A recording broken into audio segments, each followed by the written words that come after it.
إن الحمد لله نحمده ونستعينه ونستغفره ونعوذ بالله من شرور أنفسنا ومن سيئات أعمالنا من يهد الله فلا مضل له ومن يضلل فلا هادي له وأشهد أن لا إله إلا الله وحده لا شريك له وأشهد أن محمدا عبده ورسوله أما بعد فإن خير الحديث كتاب الله وخير الهدي هدي محمد صلى الله عليه وسلم وشر الأمور محدثاتها وكل محدثة بدعة وكل بدعة ضلالة وكل ضلالة في النار। আসসালামু আলাইকুম ওয়া রাহমাতুল্লাহি ওয়া বারাকাতুহু। আমরা গতদিন যেখানে শেষ করছিলাম সেখান থেকে শুরু করব ইনশাআল্লাহ। এখন জিয়া আল ওমরি ওনার একটা পড়তেছিলাম আমরা, ওনার একটা ইসনাদ সংক্রান্ত একটা পড়তেছিলাম আমরা, সেইখানে আমরা শেষ করছিলাম।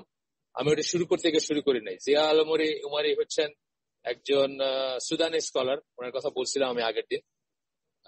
তো ওনার একটা উদ্ধৃতি পড়বো আমরা এখানে। কাতাদা বলে একজনের কথা বলতেছেন, ইনি তাবেঈ। আবু কাতাদা একজন সাহাবী ছিলেন, কাতাদা হচ্ছেন তাবেঈ। 118 হিজরিতে মৃত্যু, মতান্তরে 117 হিজরি, কোন অন্য জায়গায় 117 হিজরি দেখছি আমি ওনার মৃত্যু। কাতাদা একজন তাবেঈর নাম, মৃত্যু 118 হিজরিতে। সময় বাঁচাতে এবং তার ছাত্রদের ব্যাপারটা সহজ করতে গিয়ে বসরায় ইসনাদ উল্লেখ ছাড়াই হাদিস বর্ণনা করতেন। ইসনাদ উল্লেখ করতেন না, হাদিস বর্ণনা করতেন। কখনো কখনো তার ছাত্ররা ইসনাদ জানতে চাইতেন এবং তখন তিনি তাদের ইসনাদ বর্ণনা করতেন। সুবা ইবন আল হাল্লাজ তাকে ইসনাদ সম্বন্ধে জিজ্ঞেস করতেন, যেমনটি করতেন মামার ইবন রশিদ। মামার ইবন রশিদের সম্বন্ধে আমরা পড়ে আসছি আগে। উনি একজন মানে ওই সহিফা সংরক্ষণের চেইনটাতে আমরা পড়ছিলাম। হামাম বলে যে একজন তাবেঈ, তার কাছ থেকে সহিফা সংরক্ষণ করার ব্যাপারে যখন ওই প্রসঙ্গে আমরা মামার ইবন রশিদের নাম শুনছি বা পড়ে আসছি। এছাড়া আরো নতুন লোকজন যারা কেবল তার সবাই যোগ দিয়েছেন তারাও তাকে তেমনটা জিজ্ঞেস করতেন। অন্যরা তাদের এই ইসনাদ জিজ্ঞাসা করার বিরোধিতা করতেন, খুব সম্ভবত এই জন্য যে তারা অনেকদিন ধরেই তার ভাষণ শুনে আসছিলেন এবং তারা যাবতীয় ইসনাদ সম্বন্ধে অবহিত ছিলেন, আর তাই তারা অন্যদের প্রতি সময়ক্ষেপণের অভিযোগ তুলতেন। এখানে উদ্ধৃতিটা শেষ। এবং এটা খুব লাইকলি একটা জিনিস, যেমন আমরা যখন ডক্টর মঞ্জুরের মুখে একটা হাদিস শুনি এবং তারা যখন আমাদেরকে বলেন যে অমুক কিতাবের হাদিস, তখন কিন্তু আমরা তার কাছে ইসনাদ জানতে চাই না। বিকজ আমরা প্রথমত তাদের উপরে আমাদের ওই ট্রাস্ট আছে যে তারা বানোয়াট কিছু বলবেন না। দ্বিতীয়ত হচ্ছে তারা একটা প্রতিষ্ঠিত বা ভেরিফাইড একটা সোর্সের উল্লেখ করতেছে, চাইলে যে কেউ আমরা সেই সোর্সে ফিরে গিয়ে ভেরিফাই করতে পারি। এই জন্য আমরা ইসনাদ শুনতে গিয়ে বা ইসনাদ জিজ্ঞেস করে সময়ক্ষেপণ করি না। ঠিক একই ব্যাপার তখনও হইতো। কাতাদা ইসলাম সম্বন্ধে অজ্ঞ ছিলেন না। কাতাদা যে ইসনাদ সম্বন্ধে জানতেন না তা না, এবং সত্যি বলতে কি তার জীবনের পরবর্তী পর্যায়ে তিনি হাদিসের সাথে ইসনাদ উল্লেখ করার দাবি জানাতেন। উনি নিজেও পরবর্তীতে দাবি জানাতেন। এইটুকু হচ্ছে এই যেটুকু পড়লাম, এইটুকু হচ্ছে আপনার আকরাম জিয়া আল ওমরি, যে তার একটা বই থেকে উদ্ধৃত। তার কথা আমরা আগের দিন পড়ছি, আগের দিন তার আরো উদ্ধৃতি পড়ছি আমরা। এখন আমরা একটু আগায় যাই। এরপরে বলতেছেন যে সাহাবীদের টাইমটা যখন শেষ হলো 110 হিজরিতে, শেষ সাহাবীর মৃত্যুর মধ্য দিয়ে, তখন ইসনাদের ব্যাপারটা কি হলো? ইসনাদের ব্যাপারটা আরো ইম্পর্টেন্ট হয়ে গেল। এখানে স্ট্রেস করে বলতেছেন এমন কোন সময়কাল ছিল না যখন ইসনাদ উল্লেখ করাটা পুরোপুরি এড়িয়ে যাওয়া হয়েছিল। আমরা সেদিন গতদিন দেখছি যে সাহাবীরা ইসনাদকে জানতেন না, কিন্তু তারাও জিজ্ঞেস করতেন বা তারাও একে অপরের কাছে যখন হাদিস বর্ণনা করতেন তখন বলতেন যে আমি অমুকের কাছ থেকে শুনছি যে উনি রাসূল সাল্লাল্লাহু আলাইহি ওয়াসাল্লামের কাছে শুনছেন, এইভাবে বলতেন। আর আবু বকর রাদিয়াল্লাহু আনহুর কথা তো আমরা দেখলাম, আবু বকর এবং ওমর তারা কিছু কিছু ক্ষেত্রে একদম মানে বাধ্য করছেন ইসনাদ যেন উল্লেখ করে, মানুষ সেই ব্যাপারটাতে বাধ্য করছেন। এটা তো আমরা পড়ে আসছি, আগে দেখছি আমরা। তো আপনার এরপরে বলতেছেন আবু বকর এবং ওমর হাদিসের শুদ্ধতা যাচাইয়ের ব্যাপারে খুবই কঠোর ছিলেন।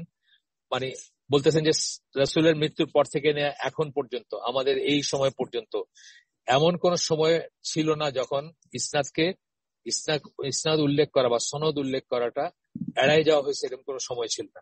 কিন্তু হয়তো এই ইসনাদ শব্দটা বা এই টার্মটা বা এই রকম করে তারা হয়তো বলেন নাই। যেমন আমি বলছি যে যেহেতু সাহাবী আর রাসূলের ভিতরে আর কেউ ছিলেন না, বা একজন সাহাবী যখন আরেকজন সাহাবীর কাছে শুনতেছেন তখন মাত্র একজন আছেন মাঝখানে, সুতরাং তারা হয়তো এটাকে এইভাবে একটা একটা হিসাবে সায়েন্স অফ ইসনাদ হিসাবে রিয়েলাইজ করেন নাই, কিন্তু এই ব্যাপারটা সবসময় ছিল। এই কথাটা বলতেছেন যে কখনোই এটা এমন কোন সময় ছিল না যখন ইসনাদকে গুরুত্ব দেওয়া হয় নাই বা ইসনাদকে এড়াই দেওয়া হয়েছে, এরকম কোন সময় ছিল না। তা যদি হইতো তাহলে কোরআনিয়ন এবং কাফেররা, মুশরিকরা অথবা অরিয়েন্টালিস্টরা যে কথাগুলো বলেন সেইগুলো তাহলে ভ্যালিডিটি পাইতো। যে কখন কে হাদিস মাঝখানে 200 বছর ধরেন কোন ইসনাদের ব্যাপার নাই বা 200 বছরের কোন সূত্র নাই, তাহলে 200 বছর আগে এবং 200 বছর পরের জিনিসটাকে লিঙ্ক করাটা ইম্পসিবল হয়ে যেত এবং তখন তাদের কথাগুলা ধর্তব্যের ভিতর আনা যেত। কিন্তু যেহেতু সবসময় ইসনাদের ব্যাপারটা ছিল, অলবিট জেনে হোক বা মানে উচ্চারণ, মানে ইসনাদ কথাটা উচ্চারণ করে হোক বা না হোক, সেই জন্যই ইসনাদকে কখনোই পুরোপুরি করে এড়ায় যাওয়া হয় না এবং সেই জন্য এটা মিনিংফুল আর কি। এরপরে বলতেছেন যে আবু বকর এবং ওমর তো জানি আমরা কঠোর ছিলেন খুব। পরবর্তীতে আশ-শাবি এবং আল জুহরি আর কি, আল শাবি এবং আল জুহরি বা আশ-শাবি এবং আল জুহরি যাই বলি আমরা, মানে যদি করে পড়ি, বাংলায় অবশ্য আল জুহরি এবং আল শাবি লেখা আছে। মত লোকদের আবির্ভাব ঘটে যারা হাদিসের সাথে ইসনাদ উল্লেখ করার প্রয়োজনীয়তা গুরুত্ব সম্বন্ধে সাধারণ মুসলিমদের সচেতন করে তোলেন। সাধারণ মুসলিমদেরকে সচেতন করে তুলছেন, যেমন শুনলে একটা কিছু যেখানে সেখানে বলে দিও না।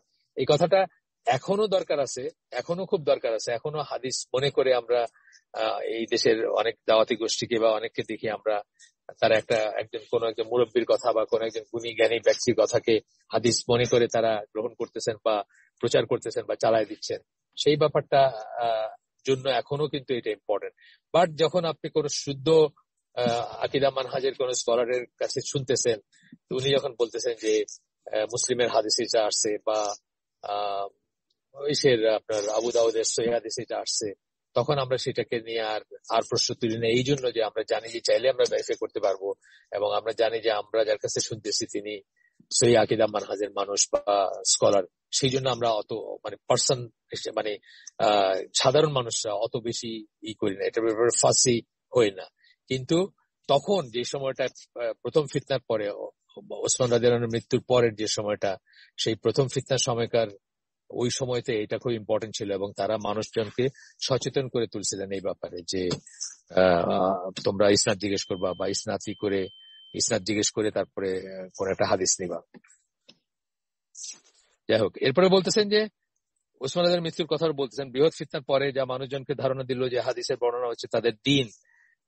যখন ওসমান রাদিয়াল্লাহু আনহুর মৃত্যুর পরে যখন ফিতনা শুরু হলো এবং নানা রকম মানুষের ভিতরে পলিটিক্স শুরু হলো, দলাদলি শুরু হলো, তখন তারা রিয়েলাইজ করেন যে হাদিসের বর্ণনা হচ্ছে তাদের দ্বীন।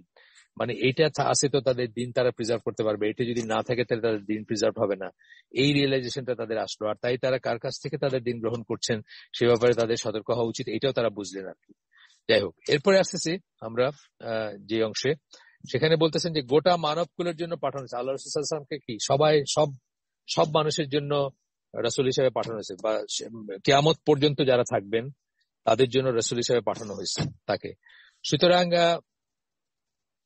দুইটা জিনিস বললাম, একটা হলো সকল মানুষের জন্য এবং সকল সময়ের জন্য। তার সময় থেকে নিয়ে কিয়ামত পর্যন্ত যে সময়, এই সকল সময়, স্পেস এবং টাইম, সকল স্পেস সকল টাইমের জন্য তাকে রাসূল হিসেবে পাঠানো হয়েছে।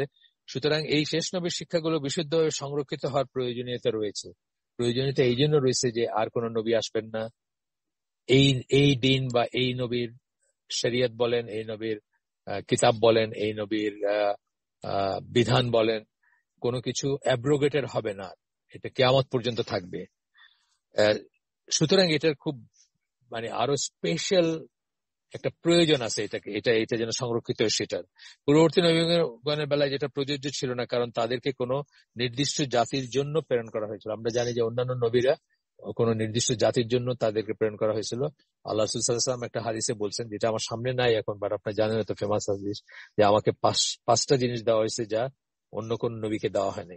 তার ভিতরে একটা হচ্ছে যে বলছেন আল্লাহ রাসূল যে আমাকে মানে সমগ্র মানবকুলের জন্য। কোরআনের সূরা আরাফের খুব সম্ভব 158 সূরা নাম্বারটা, অথবা 157 দুইটার একটা হবে আয়াত।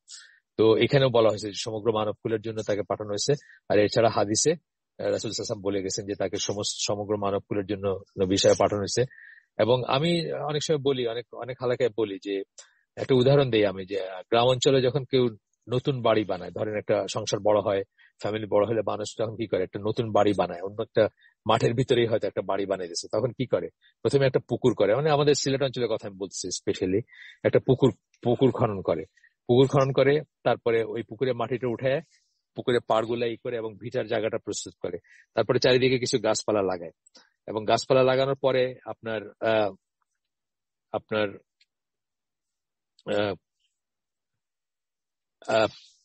কিছু হয়তো স্ট্রাকচার করতে শুরু করে, ঘর বাড়ি শুরু করে, অথবা মেইন ঘর বাড়িটা না বানালেও একটা চৌকিদার বা একটা পাহারাদার বা একজন কেয়ারটেকারের একটা ছোট্ট ছাপলার মতো বানায়, তারপরে আস্তে আস্তে কনস্ট্রাকশন করে, তারপরে সবকিছু রেডি হইলে একদিন সেই যে এখানে মাইগ্রেট করবে বা যে নতুন বাড়িতে আসবে সে আসে, অর্থাৎ একটা ক্ষেত্র প্রস্তুত করা হয়।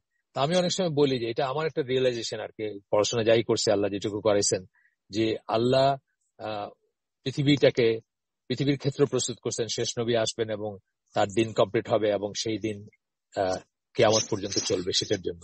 এই জন্য অন্যান্য কিতাবগুলা বা অন্যান্য এই নবীদের বিধানগুলা অ্যাব্রোগেটেড হয়েছে অথবা বিলীন হয়ে গেছে, সেটা আল্লাহ হইতে দিচ্ছেন। নিশ্চয়ই আল্লাহ চাইলে সেগুলো প্রিজার্ভ করতে পারতেন যেভাবে আমাদের করতেছেন, কিন্তু আল্লাহ সেটা তার ডিভাইন উইজডমে চান নাই। আল্লাহ পৃথিবীকে প্রিপেয়ার করছেন শ্রেষ্ঠ নবী আসার জন্য এবং শ্রেষ্ঠ দিন মানে শেষ পর্যন্ত যেটা থাকবে সেটা এস্টাবলিশ হওয়ার জন্য আল্লাহ পৃথিবীকে প্রস্তুত করছেন। এটা একটা আন্ডারস্ট্যান্ডিং আর কি। যাই হোক, এটা আরো অন্যান্য লিটারেচার পাবেন যে এই আন্ডারস্ট্যান্ডিংটা। এরপরে এখানে একজনের একটা আসতেছে, এটা একজনের উদ্ধৃতি আসতেছে এই প্রসঙ্গে। তার নাম হচ্ছে মোহাম্মদ ইবন হাতিম ইবন আল মুজাফফর। তার উদ্ধৃতিটা আসতেছে আব্দুল ওয়াহাব আব্দুল লতিফের একটা বই থেকে উদ্ধৃতিটা আসতেছে, সেটা আমরা পড়বো। উদ্ধৃতিগুলো আমরা কিন্তু পুরোপুরি পড়ি, শর্টকাট নেই না। উনি বলছেন, নিশ্চয়ই আল্লাহ এই জাতিকে ইসনাদের ব্যবহারের মাধ্যমে অন্যদের উপর সম্মানিত ও বিশেষিত করেছেন এবং তাদের মর্যাদা অন্যদের উপর নির্ধারিত করেছেন। এইটার মাধ্যমে আল্লাহ সম্মানিত করছেন, বিশেষিত করছেন, যে আমরা জোর গলায় বলতে পারি যে হ্যাঁ এটা অথেন্টিক না, বা এটা আল্লাহ রসুলের ঠোঁট থেকে, আল্লাহ রসুলের মুখ থেকে উচ্চারিত হয়েছে, এটা আমরা জোর গলায় বলতে পারি।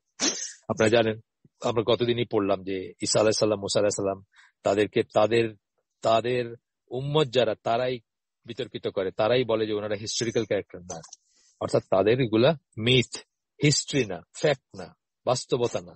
আমরা যদিও বিশ্বাস করি তাদের সম্বন্ধে, আমাদের দিনে যা বলা হয়েছে, আমাদের কোরআনে যা বলা হয়েছে, রাসূল যা বলছেন, আমরা অক্ষরে অক্ষরে বিশ্বাস করি সেগুলা। কিন্তু তাদের লিটারেচারে, তাদের তাওরাত যে ফর্মে এখন আছে, যেটুকুই আছে আর কি, ওল্ড টেস্টামেন্ট, নিউ টেস্টামেন্ট যাই বলেন, বাইবেল, ইনজিল, যা কিছু এখন আমাদের কাছে, আমাদের পর্যন্ত আসছে, সেগুলাতে যেরকম অনেক মানব রচিত জিনিস আছে বা অনেক গালগপ্প আছে, যেগুলোর উপর ভিত্তি করে তারাই বলে, আমরা বলি না, কিন্তু তারাই বলে যে তাদের নবীরা হিস্টোরিক্যাল ক্যারেক্টার না, বা তাদের নবীরা ইতিহাসের চরিত্র না। মিথ মানে উপকথা, রূপকথা, এরকম ব্যাপার আর কিংবদন্তি বা মুখে মুখে প্রচলিত ইসের থেকে আসে। যাই হোক, পূর্ববর্তী অথবা বর্তমান কোন জাতিরই অবিচ্ছিন্ন ইসনাদ নাই।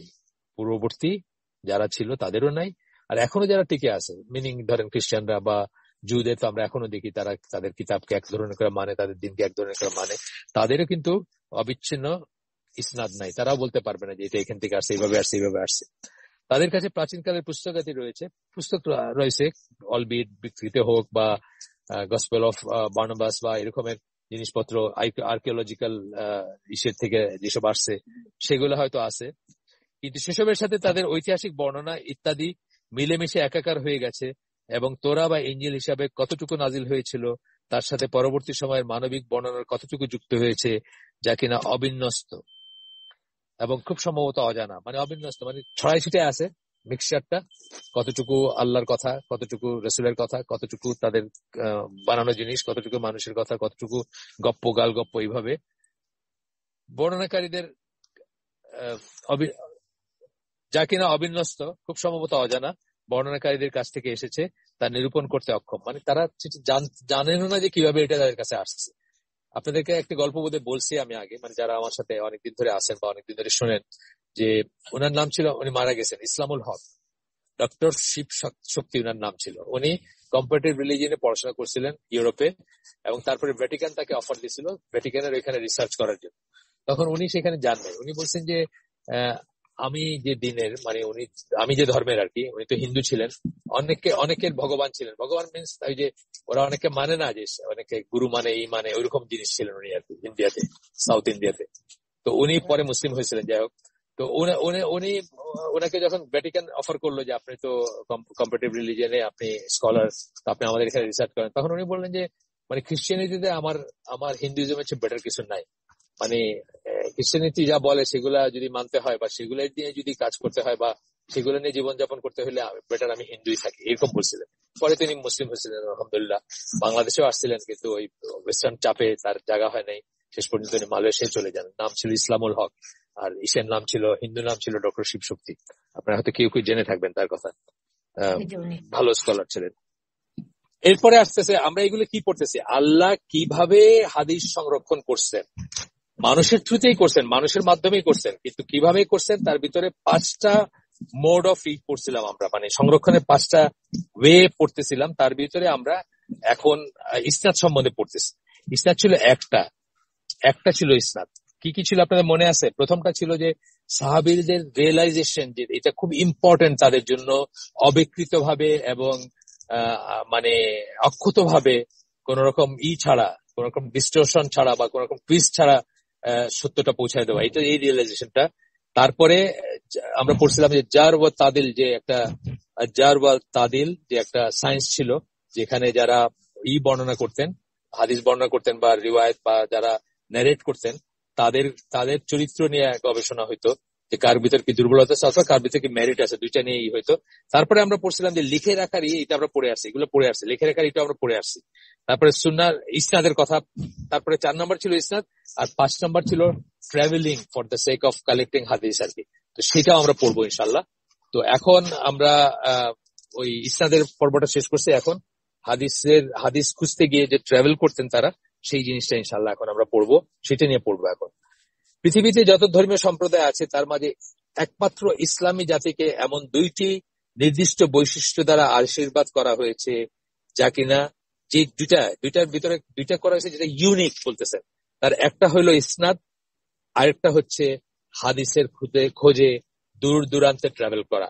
ব্যাপারটা আসলে এখনো আছে, এখন একটু অন্য ফর্মে আছে, কিন্তু তখন যেহেতু ফর্মেটিভ স্টেজে ছিল কালেকশন গুলো, তখন খুব বেশি ত্যাগের ব্যাপার ছিল, খুব বেশি ওইটা মানে ফিলিং এর ব্যাপার ছিল, এবং খুব বেশি মানে সিরিয়াস ইখলাসের ব্যাপার ছিল বা একনিষ্ঠতার ব্যাপার ছিল ওই ব্যাপারগুলো। এখন তো আমাদের কাছে কত ইজি হয়ে গেছে, এখন আমরা খোঁজ করি, এখন আমাদের সন্দেহ হলো, কিন্তু এখন আমাদের কাছে কি আছে, এখন আমাদের কাছে ইসলাম কি আছে, এখন আমাদের কাছে মানে কোন একটা সফটওয়্যার আছে, হাদিসের সফটওয়্যার আছে, অথবা কোন একটা আছে আপনার অথরিটি আছে, যার কাছে আমরা কত রকমের আছে। এখন গেলেই আমরা কি করতে পারবো যে এই হাদিসটা সহিহ না, এই হাদিসটা জাল না, জয়ীফ না, কি অবস্থা, বা এই টেক্সটটা কি, এই কথাটা আছে কিনা, এই শব্দটা আছে কিনা।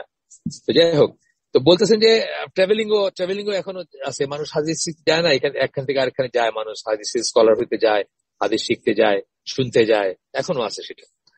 যাই হোক, তো এখানে বলতেছেন যে এই দুইটা ইউনিক জিনিস, মূলত এগুলা কি প্রথম জেনারেশনের কথা বলতেছেন, কারণ তারা যদি এই সিলসিলা বা এই সিস্টেমটা যদি চালু করে না যেতেন, তাহলে আমাদের এই পর্যন্ত কিছুই আসতো না। সুতরাং তাদেরটাই বেশি ইম্পর্টেন্ট এবং তাদের সময়টাই মেইনলি মেন করতেছেন এখানে।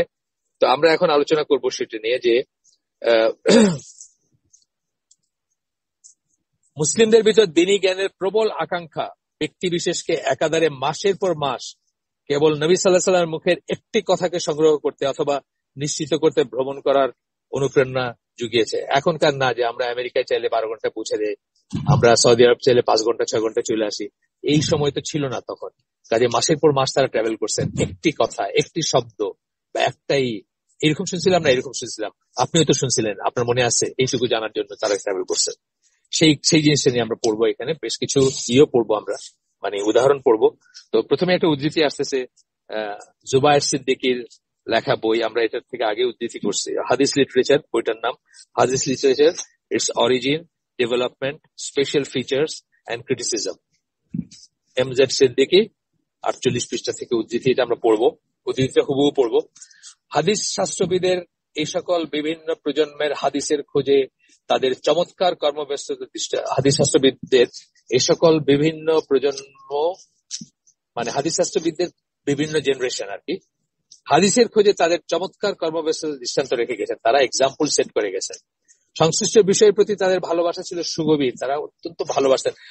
আপনাদের বলছি বোধহয় আগে একবার যে হামজা ইউসুফ আছে, যদিও আমি হামজা ইউসুফকে তো যখন কার একজনের নাম বলতেছি তার মানে এটা না যে আপনার হোলসেল তার কাছে সবকিছু নেবেন।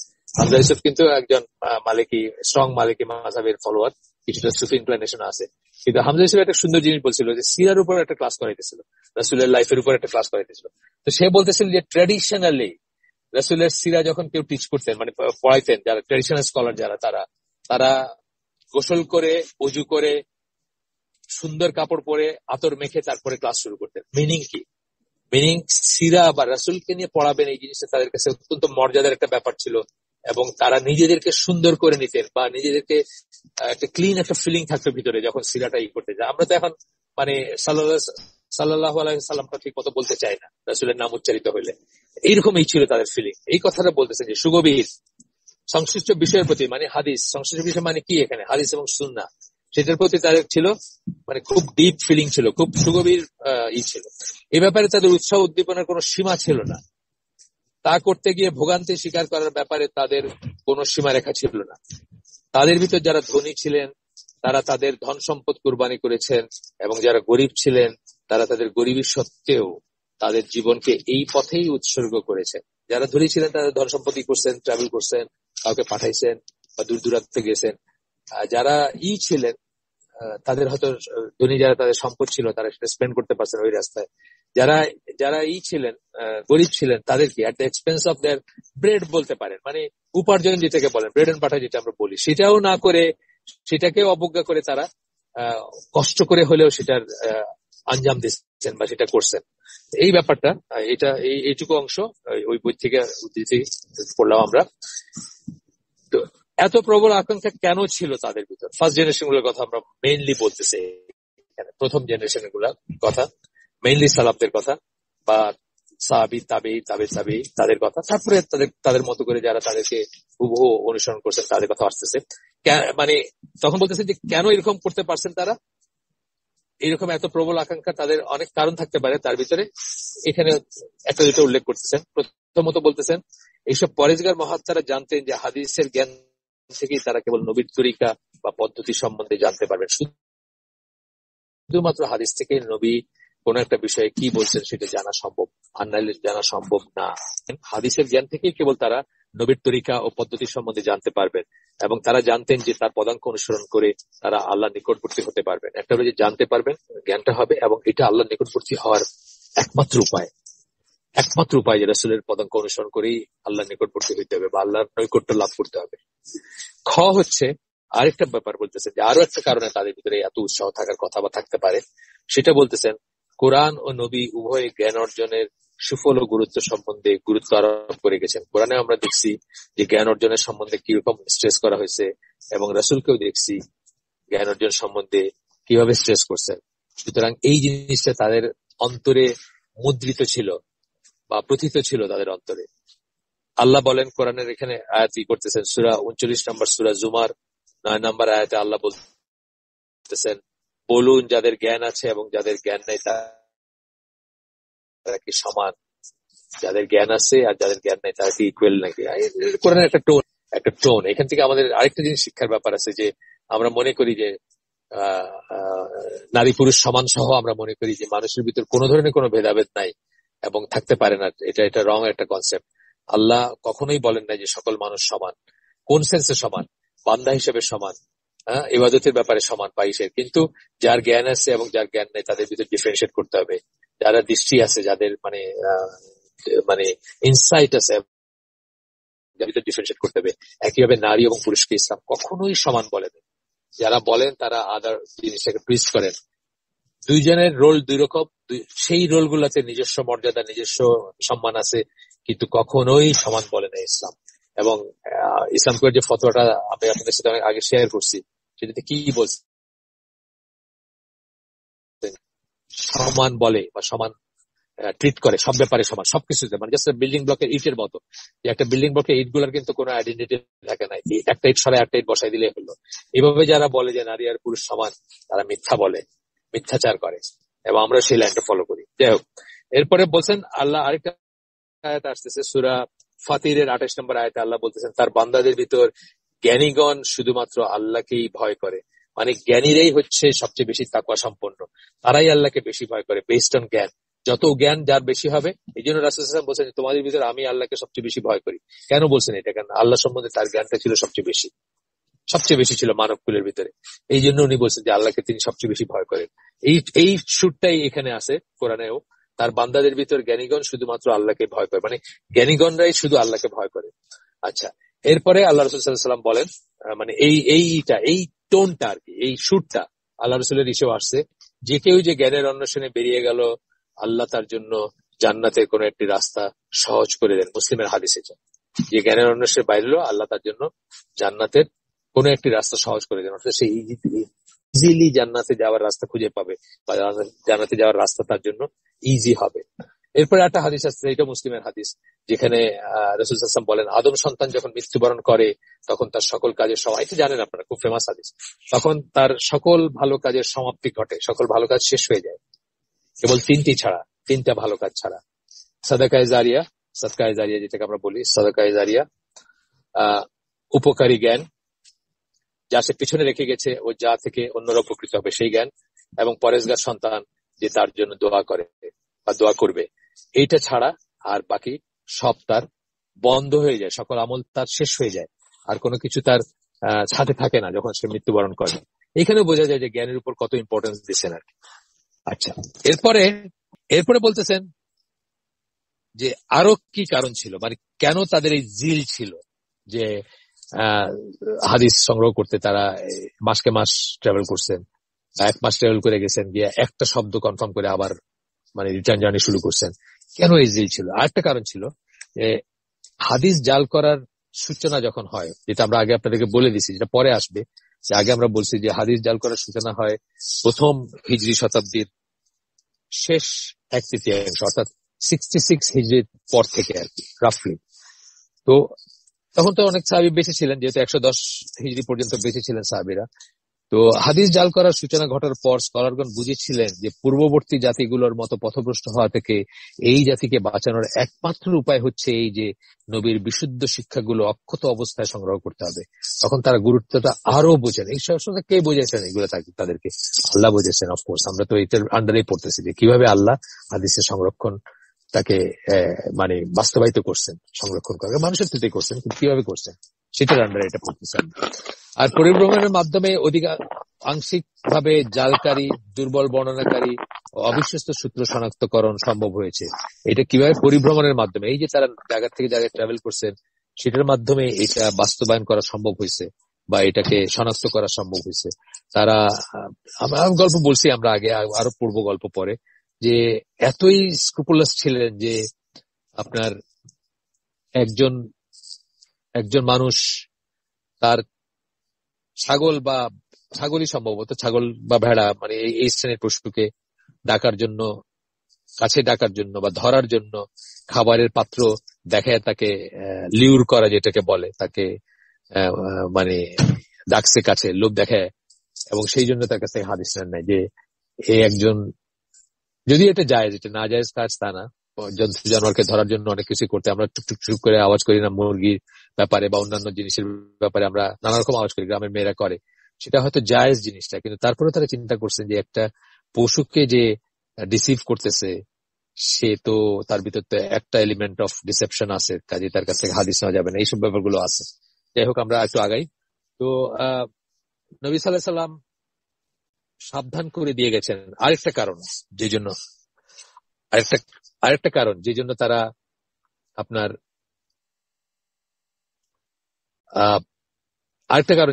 সিরিয়াস ছিলেন, মানে কেন তারা, কি তাদেরকে তাদের চালিকা শক্তি কি তাদেরকে মোটিভেট করতে, এটার আন্ডারে পড়তেছি তো আমরা। আরেকটা জিনিস হচ্ছে যে হাদিস জাল, আরেকটা কারণ হচ্ছে যে নবী তাদেরকে সাবধান করে দিয়ে গেছেন, কেউ যদি তার নামে মিথ্যা আরোপ করে, যেটা পড়ে আসছে হাদিসটা আগে, তবে সে জাহান্নামে তার স্থান করে নেবে। কেউ যদি মিথ্যা আরোপ করে তাহলে তার স্থান হবে কোথায়? জাহান্নামে স্থান হবে। এই যে সাবধান করে গেছেন, এইটার ফলেও কিন্তু স্কলাররা বা ওই তৎকালীন স্কলাররা খুব সাবধান ছিলেন, বা খুব ছিলেন, খুব এই ব্যাপারে খুব সাবধান ছিলেন যে আচ্ছা, এটা ছিল তাদের জন্য একটা বিরাট বোঝা। কোন সেন্সে বোঝা?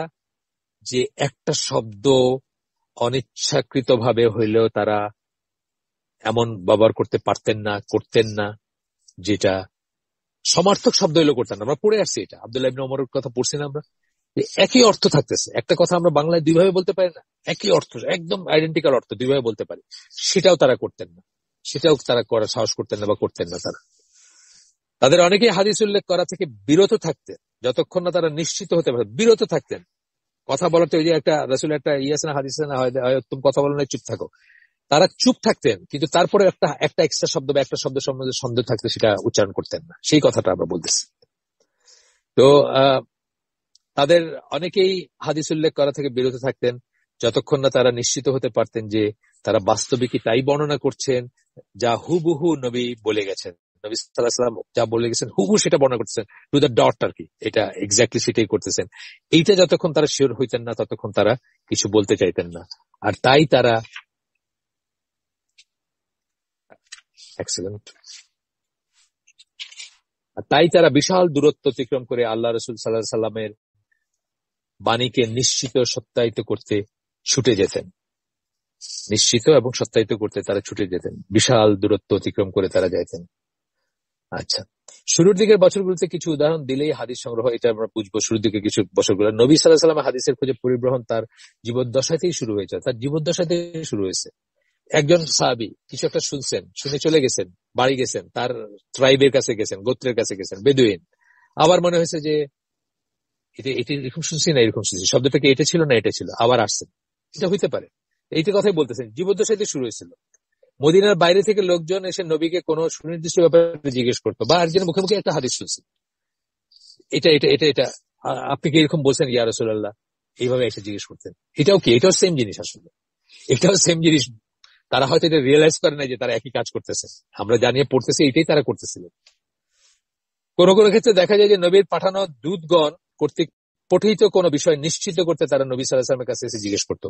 দূতরা একটা কিছু পড়ে শোনাইছে, তাদের একটু খটকা লাগছে, ধরেন জাকাতের এত কটা পশু থাকলে এত কটা দিতে হবে, বা এত টাকা থাকলে এই টাকা দিতে হবে, বা একটা কিছু তাদের মনোভূত হয় না, অথবা তারা হয়তো একটু সন্দেহ প্রশ্ন করছেন যে আসলে কি এরকম বলছেন, বা কোনো কারণে এসে তারা আবার সেটাকে ভেরিফাই করতেন।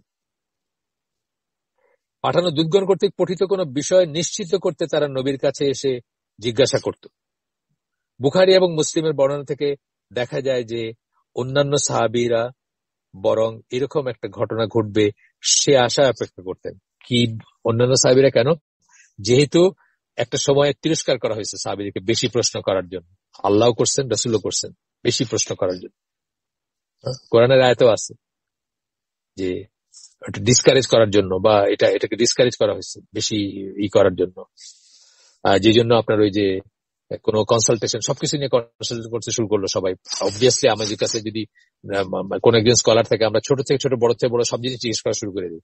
ওইরকম নবীকেও করতে শুরু করেছে, যে জন্য একসময় আল্লাহ কি করছেন যে সূরা মুজাদালাতে আসছে 12-13 নম্বর আয়াত বোধহয়, অথবা 13-14 না 12-13 বোধহয়, যে ওই তার সাথে কনসাল্ট করার আগে যেন সাদাকা দেন, এটা কি করছেন। তারপর পরের আয়াত দিয়ে এটাকে অ্যাব্রোগেট করে দিচ্ছেন। মানে এটা ছিল জাস্ট একটা কশন আর কি, এক ধরনের কশন। পরের আয়াতেই সেটা অ্যাব্রোগেটেড হয়ে যায় 12 এবং 13। একজন সাহাবী আলী রাদিয়াল্লাহু আনহু শুধু এটার আমল করতে পারছিলেন, আর কেউ করার আগে এটাকে মানসুখ করে দেওয়া হয়েছে। তো এই যে ব্যাপারটা, এই জন্য সাহাবীরা একটু ভয়ও পাইতেন এবং একটু সংকোচ বোধ করতেন প্রশ্ন জিজ্ঞেস করতে। কিন্তু তারা অপেক্ষা করে থাকতেন যে একজন বেদুইন বা বাইরে থেকে কেউ একজন এসে যখন নবীর কাছে জিজ্ঞেস করতে চাবে, তখন নবী তাদেরকে যেটা বলবেন সেটা তারা শুনবেন। এই সুযোগের জন্য তারা অপেক্ষা করতেন। এই কথাটা এখানে বলতেছেন যে আনাস রাদিয়াল্লাহু আনহু বর্ণনা করেন যে এটা এই জন্য যে নবীকে খুব বেশি প্রশ্ন করতে তাদের বারণ করা হয়েছিল, আর তাই তারা অপেক্ষা করে রয়েছেন কখন কোন বুদ্ধিমান বেদুইন নবীকে কোন সুনির্দিষ্ট প্রশ্ন করার জন্য বাইরে থেকে ভ্রমণ করে নবীর কাছে আসবে। এটার জন্য তারা ওয়েট করে থাকতেন যে আসবে এবং এসে সেটা করবে। নিচে আমরা নবী সাল্লাল্লাহু আলাইহি ওয়াসাল্লামের কাছ থেকে যারা সরাসরি হাদিস শুনেছেন তাদের কাছ থেকে নিশ্চিত করতে গিয়ে অন্য সাহাবীদের উদ্দেশ্যে যাত্রার কিছু উদাহরণ দেখব।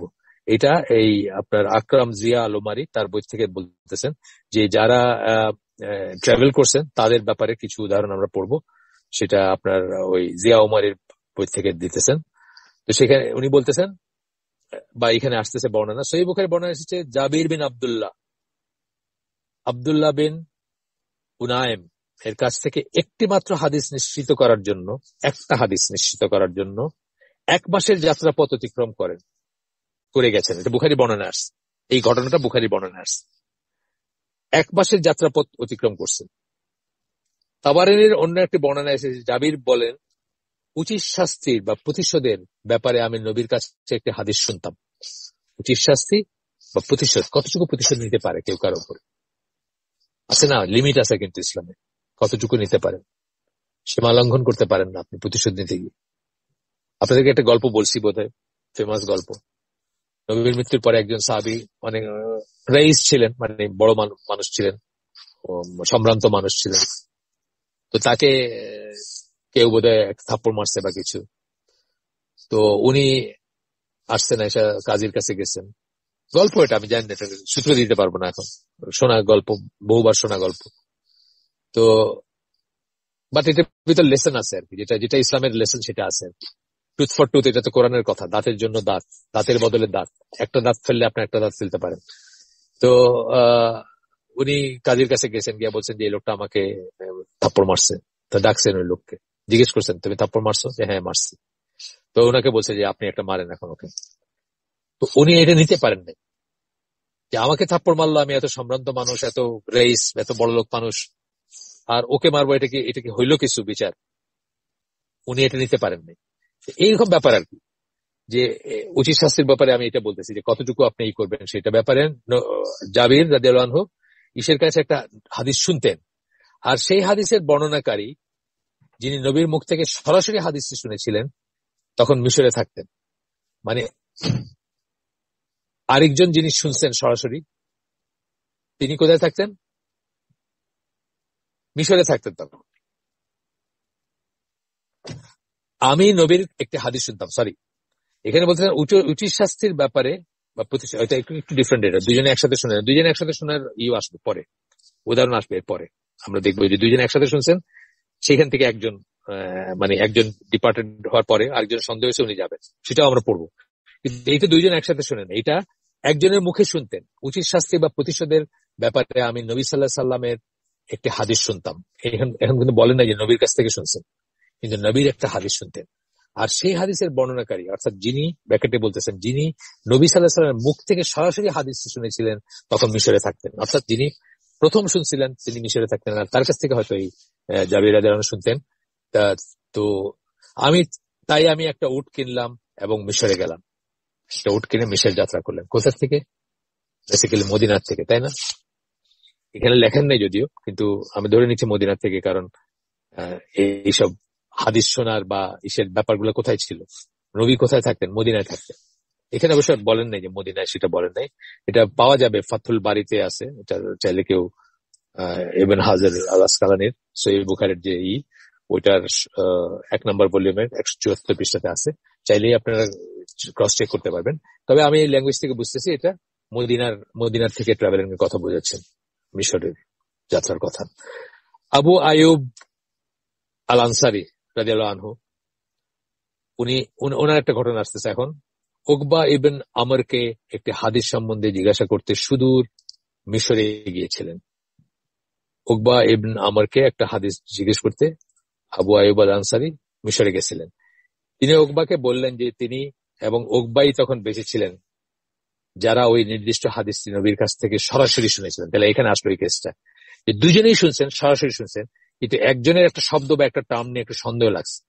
ওই হাদিস শোনা শেষে তার মিশর যাত্রার উদ্দেশ্য হাসিল হয়েছিল এবং তিনি মদিনায় ফিরে আসেন। শুনেই আবার মদিনায় রওনা হয়েছিল। আরেকজন সাহাবী ফাদালা ইবন হুবায়দের সাথে দেখা করার জন্য ভ্রমণ করেন এবং তার সাথে দেখা হলে তাকে বলেন যে তিনি কেবল এই জন্যই গেছেন যে তারা দুজন নবী সাল্লাল্লাহু আলাইহি সাল্লামের মুখ থেকে একত্রে একটা হাদিস শুনেছিলেন এবং তিনি আশা করেছিলেন যে ফাদালার কাছে তিনি ওই হাদিসের পূর্ণ শব্দাবলী পাবেন। এটা আবু দাউদের হাদিস, আবু দাউদের বর্ণনা আসছে। আমরা এখানে পড়লাম, একটা আসছে বুখারীর বর্ণনায় আসছে, একটা আসছে বুখারী বর্ণনা, প্রথম ঘটনাটা। তারপরে দ্বিতীয়টা একটু দেখি আমরা, আবু দাউদ, হ্যাঁ আচ্ছা, তৃতীয়টা আবু দাউদ, এবং দ্বিতীয়টা দাঁড়ান একটু দেখি, তৃতীয়টা এখানে অবশ্য কোন ইসে বর্ণনা করছেন জানি না, হয়তো দুইটাই আবু দাউদ থেকে।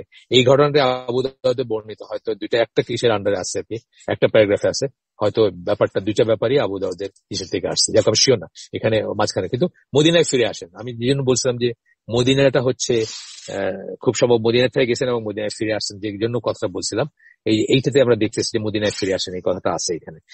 যাই হোক, আমরা আজকে হয়তো এখানে শেষ করে দিব।